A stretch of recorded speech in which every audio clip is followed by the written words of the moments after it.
दिसतीया भारी नेसूनी साडी, काळजाचं पाणी पाणी करतीया पोरही. आता क्यूट वाली गावरान बोली, खट्याळ थोडी माझ्या काळजाची चोरही.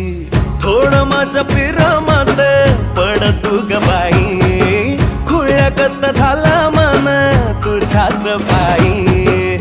आता मला लागली या लग्नाची घाई, भाई आता बोलू नको अग माझी राणी.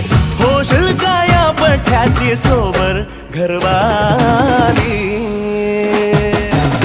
मराठमोळी थोडीशी साधी भोळी, स्वागताचा भारी बायको पाहिजे नखरेवाली. मराठमोळी